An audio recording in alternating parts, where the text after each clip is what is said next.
And so I saw Mayor Keisha Bottoms reach out via social media to people and say, hey, I'm gonna address these issues right now. I need y'all to stay in line to cast your votes. Keep hanging in there. So to me in Georgia, that's what that looks like.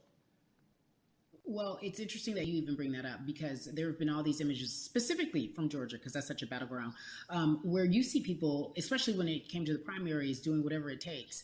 And this is real life voter suppression that you're talking about. It's been happening for decades. It's not fake. What you're saying, these examples of sending you your ballot too late after the fact or shutting down the polls at 6 o'clock while people still are in line, that's a real life issue. There needs to be some type of change. And I think that what we're doing right now is fair. But the idea of voter suppression, do you think that that is well known, especially with folks, within the generation, your generation? I think it's known in our communities, right? I don't think it's spoke on enough. I don't think there's been enough light drawn to it. Bring it to light. Let people hear about it. Let people learn about what that looks like, and get more people to say, okay, look, like this is going to happen. We have to expect this, and we can no longer make the excuse. We can't say they didn't warn us. Jason, everybody knows, or it feels as if everyone knows, that the time is now. America's paying attention to us. We have their eyes, we have their ears. If you look toward the future, what are you most excited about in terms of seeing a change? I'm excited about how fast the word is traveling. The word is being spread right now. The biggest athletes, the biggest icons, biggest entertainers are doing their part. But I'm also seeing people out there on the streets doing their part. When so many things got lost, could have very easily got in the commotion when it came to protests, and you saw rioting, you saw looting. People still stood their ground, and people still went out there and said, look, we're doing this for the right reasons. We're going to come together. We're going to use drones. We're going to use social medias. I feel like this is a new wave of getting things done the right way and just spreading the message. You're right about that. And you're right. People are spreading the word unapologetically. We out here. We doubling down. Thank you so much. I appreciate you. Right.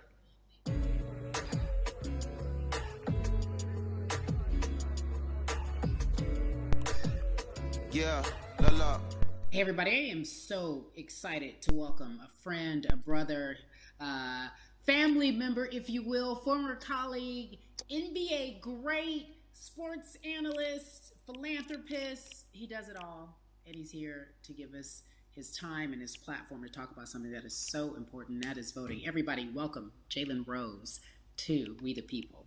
Talk to me about how important it is for the people who know you and love you and look up to you. Why is it so important that you use your platform to talk about voting?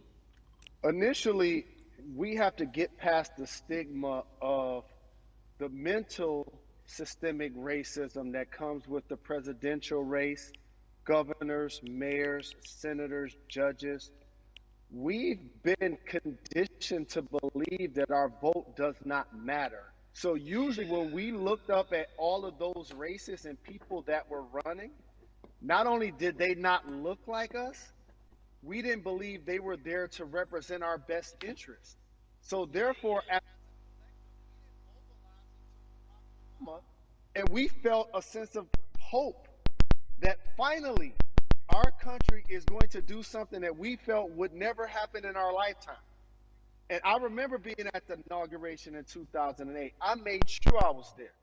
And we voted in 2016. We didn't vote, Carrie. We didn't vote. And so many people try to make this political. This is not political. Me telling somebody to vote is like telling somebody to pay taxes. So that's one, getting over the stigma of nobody is going to represent our best interest. And then number two, the reality is that the person that gets the most votes doesn't necessarily win the presidency. That's uncomfortable right there, because that's actually what took place in 2016. The Electoral College chose the president. And if you put all of their pictures up, I'm pretty sure they look a lot more like each other than they look like you and I. How about that? And then the third thing, especially in urban environments, oh man, they create barriers for us, Carrie. It's like you got to jump over the fence, you got to run past the dog, you got to jump on the hood of the car. The lines is 5 hours long. You get up to the poll and they don't work. elderly people working in the city, why they got the young people who understand technology working in the suburbs. Like these are all systematic things that try to discourage us from voting. And then finally, we don't have a day off to vote. We need to work. So we don't get a day off. It's going to be a full day. And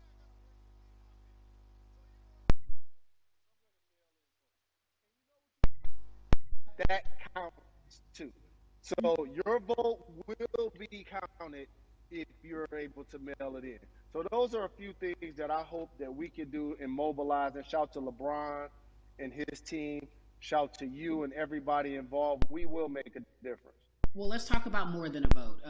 There is a black collective of athletes, of artists coming together and saying voter suppression is a real deal, especially in the black community. When you just talked about, I got to work, so I can't go vote. And then when we do get in the booth, just in case we don't have to work, do we know who we're voting for? Not only do we have to vote, we got to be educated. And it's not always even about the man who's in office or the woman who's in office for president. It's about your local elections. It's about the people who are your DAs, your state DAs, like the people who actually make change in your community, who will change police brutality, who will make sure that your community is taken care of, who will defund police and hope that they can help you in stopping police brutality. So talk to me about why you decided to be a part of More Than a Vote and what it actually means. Well, it means a lot to be involved with such an impressive collective, as you mentioned. And I said this multiple times, and I know it can be uncomfortable when I say it, but a lot of times we have to get to the root of the issue before we find a solution. And the people as much as it loves black culture. And this collective, by the way, represents in a lot of ways what's encouraging, but also sometimes disappointing about our role as black people in America. Because we were brought here as labor and to entertain. And we use those vehicles to get paid and move to the suburbs and be the idols of white kids. And so now that we have this collective, I would say sports and entertainment represent the most powerful group of black men in the United States. I'm talking about money, power, celebrity, the ability to mobilize, community involvement, their leadership, their intellect. And so to have all of us pull it in the same direction at the same time for anything that we're passionate about is going to be a difference maker, but it's definitely going to be a difference maker in the 2020 vote, because we're going to make sure we inform everybody that they can let their voice be heard, and failure is not an option. Jalen, what does voter suppression look like to you? A perfect example took place recently, Carrie, in Kentucky. It was 6 p.m. at night, and so many people were standing in line enthusiastic to vote. And you know what they did? Locked the doors. And you know what the people did? They continued to bang on the doors, continued to bang on the windows. They continued to let it be known they were not going to leave the premises until they got a chance to vote. And you know what ended up happening? They opened those doors and allowed those people to vote. So do not be discouraged. These barriers show you that it matters. And we're here to help you break through them. The same thing with our platforms and voices, Carrie, because you know what's going to happen.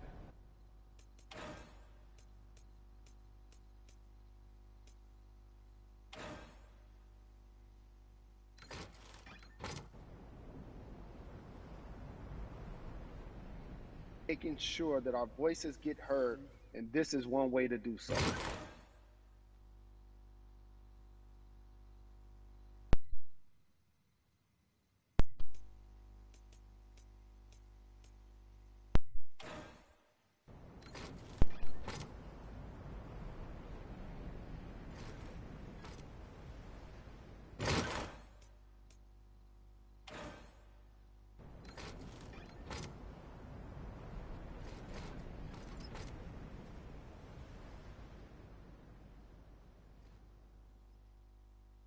We call these devices smartphones, but yet I can't vote from it.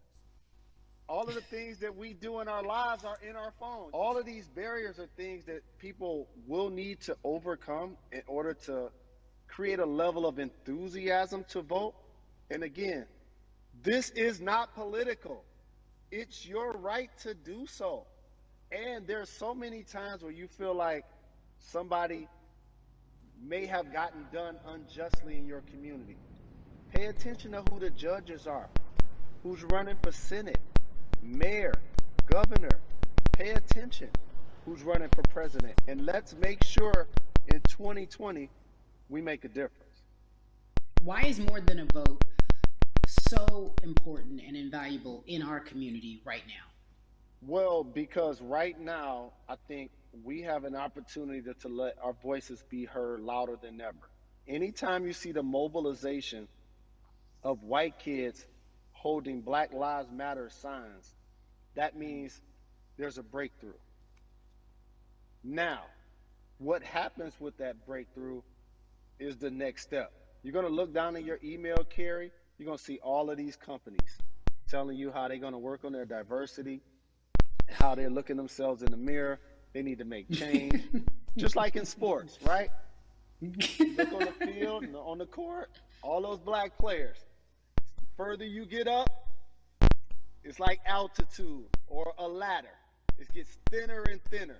And so a lot of people talk about the system being broken. I hate to remind people that it's not broken. It was built this way. And one of our ways to help change the system is to vote.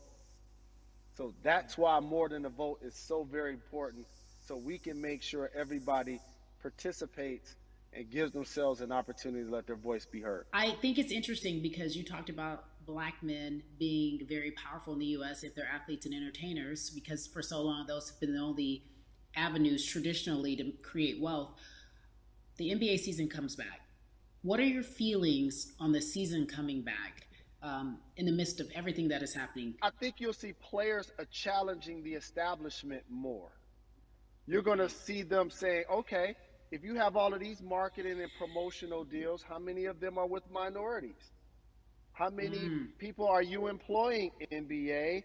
What about certain teams? Who do you have as a minority owner? Or what about the candidates that you have for positions of power? NBA players have proven as blacks that they are now movers and shakers in the game. They're now the dog, not the tail. So if they decide not to play, some of the biggest social changes and conversations have taken place in sports that weren't during the game. Colin Kaepernick was before the game. The Ali Summit was a press conference. So they could mobilize if they chose to. But if you do play, challenge the league. Black Lives Matter on the jerseys. Continue to make sure that every time people are watching the game, they're also seeing the movement happen. Jalen, I appreciate you because you are always entertaining and informative at once. I really, truly am looking forward to the NBA season. Thank you for working with More Than a Vote because your voice, your platform, all of it is needed, my friend. Be safe, okay? Yes, ma'am. I love and appreciate you. One call away always. Thank you. Love you, brother. Love you too. Every conversation that we had today, I hope was helpful for you. I am so grateful to everyone who came on with me to talk about what's going on in our culture and how we need to change. Huge shout out to Jalen Rose, Bun B, Jason Hayward, Yvonne Orji, and Russ. Their words were inspiring, but also important and invaluable. I hope your phone is full with all the information that we've been able to place in front of you. Again, you need to check out these resources because they are so important because we want you to vote. That is your voice. It is important. We, the people, want you to vote. So go to morethanavote.org, fairfight.com, and whenweallvote.org. Again, thank you so much for joining us and paying attention because this message, again, is invaluable. I'm Carrie Champion for We the People.